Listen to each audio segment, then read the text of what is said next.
இப்ப நீ நுட்பமா பாரு, இந்த இடத்துல என்ன கவனமா நீங்க என் இன சொந்தங்கள் கவனிக்கணும்னா, எவ்வளவு காலமா நீண்ட காலமா யதார்த்தமா தெரியாம நடந்துருச்சுன்னு நீங்க நம்புனீங்கன்னா அதுக்கு நான் பொறுப்பு இல்லை. எல்லாமே திட்டமிட்டு நடக்குது. இப்ப மெதுவா என்ன பண்றான், ஒவ்வொன்னா வெளியேற்றி வந்தவன் உன்னை எங்கிருந்து வெளியேற்றுறான், உழைப்புல இருந்து. வேளாண்மை செய்ய ஐயோ விவசாயத்தை அரசு பணியாக்குவேன் நிச்சயமா சொல்றாப்புல.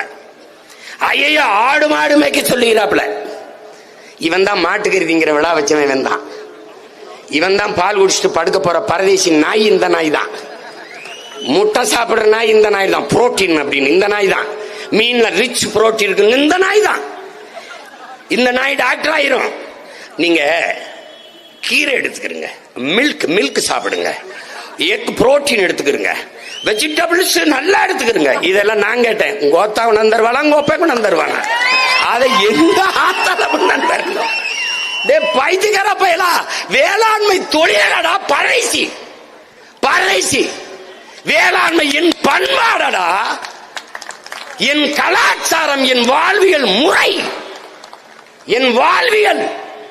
அரசியல் ஆசான் அம்பேத்கரே வேளாண்மையை தேசியமயமாக்க வேண்டும் என்று எழுதியிருக்கார். என் தங்கச்சிட்ட கேளு, அதான் நான் தேசிய பணி என்று ஆக்குவேன். ஏன் அது தொழில் இல்லை? என்னுடைய அப்பன் நம்மாழ்வார் சொல்றார், வேளாண்மை தொழில் அல்ல. ஏன்? என் தாய் தன் மாறிலே எனக்கு பால் ஊட்டியது எப்படி தொழில் இல்லையோ, அப்படி என் பூமி தாய் எனக்கு உணவூட்டியதும் தொழில் இல்லை.